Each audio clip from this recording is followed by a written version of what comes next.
اور پھر اس کے بعد کیا اللہ تعالیٰ نے بیان کیا کہ سب سے پہلے اپنی تعریف، یعنی کہ اللہ تمام تعریف اللہ کے لیے ہیں، اس کے علاوہ کوئی تعریف کے قابل نہیں ہے۔ دوسری چیز اللہ نے کیا کہا، فون محمد صلی اللہ علیہ وسلم کا ذکر کیا، اپنے بعد اپنے نبی کا ذکر کیا، اور عبد کہا یہاں پہ سے کچھ، یعنی کہ عبد کون ہوتا ہے، غلام، اور غلام کیا ہوتا ہے، اس کی اپنی کوئی مرضی نہیں ہوتی، تمام مرضی جو ہے اس کے مالک کی ہوتی ہے، مالک ہی اس کے لیے سارے فیصلے کرتا ہے۔ تو اللہ نے آپ کو یہاں پہ عبد سے مخاطب کیا، اس میں محبت بھی ہوتی ہے، یعنی کہ سب کچھ نبی نے جو کچھ کیا ہے وہ میں نے جو چاہے وہ کیا ہے، خود اس کی اپنی کوئی اس میں منشا مرضی نہیں ہے، جو بھی اس نے کچھ کیا وہ میری مرضی سے کیا ہے، اس لیے اللہ نے آپ کو عبد کہا ہے یہاں پر۔ تیسری چیز اس میں کیا بنے گی، قرآن، یعنی کہ تین چیزیں اس میں اللہ نے بیان کر دی ہیں، یعنی کہ سب سے پہلے تمام تعریف اللہ کے لیے، دوسرا اللہ تعالیٰ نے نبی کریم صلی اللہ علیہ وسلم کا ذکر کیا، یعنی کہ آپ عبد ہیں، اور اللہ نے قرآن نازل فرمایا آپ کے اوپر، تین چیزوں کا ذکر کیا، اور پھر اللہ تعالیٰ نے یہاں پہ کہہ دیا کہ اس میں کوئی کجی نہیں ہے، یعنی کہ کسی بھی طور سے کہ قرآن کریم کے اندر نہ مانو کے میں، نہ اس کی کسی آیت میں، نہ کسی حکم میں، کسی چیز میں ہم ایک رتی برابر جو ہے وہ کمزوری جسے کہتے ہیں تلاش نہیں کر سکتے اس کے اندر، یعنی کہ یہ مکمل ہے، اس کے اللہ تعالیٰ نے جو حق ہے وہ حق بیان کیا ہے، جو باطل ہے وہ باطل بیان کر دیا، یعنی کھول کھول کے اللہ تعالیٰ نے ایک ایک چیز جو ہے بیان کر دی ہے، اس میں یہ لغوی اعتبار سے بھی، اور کوئی اس میں نقص نہیں نکال سکتا ایک بھی، یعنی کہ ایک جیسے کہ نا وزن کے ساتھ اللہ تعالیٰ نے پورا اتارا ہے، اسی لیے اللہ نے کہا ایک آیت کوئی ایسی نہیں اتار سکتا ہے۔ اس کے بعد اگر مانو کو دیکھیں تو مانو کے طور سے بھی جو ہے کوئی ایسی چیز نہیں لا سکتے، جیسے قرآن مجید ہے، اس میں جو ہے اللہ تعالیٰ نے ہر چیز جو ہے کھول کھول کے جو ہے وہ بیان کر دی ہے، اسے ہر اعتبار سے درست بنایا قرآن مجید کو اللہ تعالیٰ نے، تاکہ وہ اللہ کے شدید عذاب سے ڈرائے، اور ان مومنوں کو جو نیک عمل کرتے ہیں خوشخبری دے، کن مومن دیکھے تو مومن کہا گیا ایمان والوں کو، اور پھر جو پیچھے بار بار آ رہا ہے نیک عمل، خالی ایمان کافی نہیں ہے، نیک عمل بھی کرنے والے ہوں، انہیں کیسی خوشخبری دے دو، ان کے لیے بہت اچھا اجر ہے، یعنی کہ جنت ہے ان کے لیے،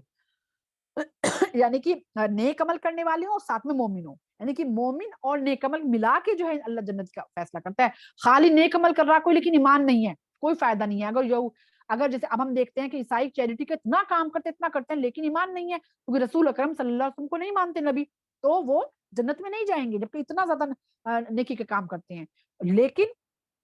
ایک مسلمان جب نبی کریم صلی اللہ علیہ وسلم پہ ایمان لائے، اللہ پہ ایمان لائے، قرآن پہ لائے، یوم آخرت پہ لائے، ان سب چیزوں پہ اس کا ایمان ہو،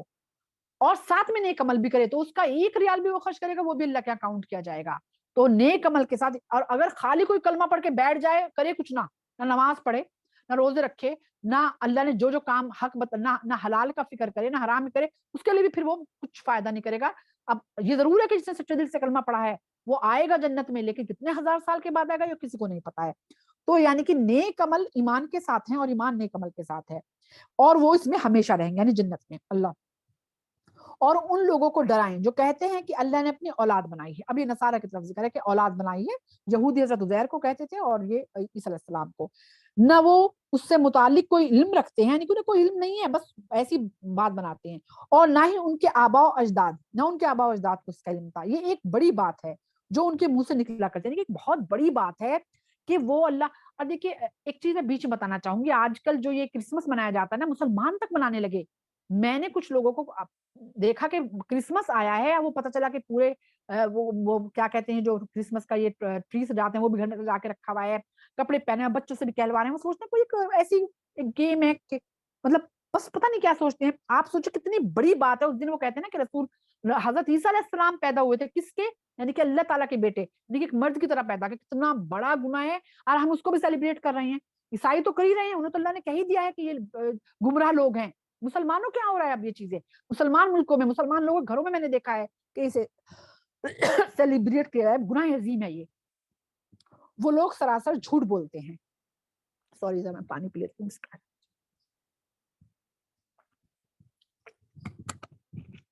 الحمدللہ۔ اور کفار اس قرآن پر ایمان نہیں لائیں گے تو شاید اب ان کے پیچھے غم سے اپنی جان ہلاک کر لیں گے، کیونکہ رسول اکرم صلی اللہ علیہ وسلم نے امت سے بہت محبت کرتے تھے، اور جب وہ ایمان نہیں لا رہے تھے تو ظاہر سی بات ہے آپ کو اتنا غم ہوتا تھا، تو آپ کو کہا جا رہا ہے کہ آپ کو لگتا ہے آپ ہلاک کر لیں گے اپنا آپ کو، اتنے غم کریں گے۔ جو کچھ زمین پر ہے اسے ہم نے اس کی زینت بنایا ہے تاکہ ہم انسان کو آزمائیں کہ ان میں عمل کرنے کے اعتبار سے کون سب سے اچھا ہے، اور جو کچھ اس پر ہے اسے ہم ختم کر کے ایک ہموار میدان بنا دیں گے۔ اب یہاں پہ اللہ تعالیٰ فرما رہے ہیں کہ جو دنیا ہے یہ تو دارالامتحان ہے، اصلیت میں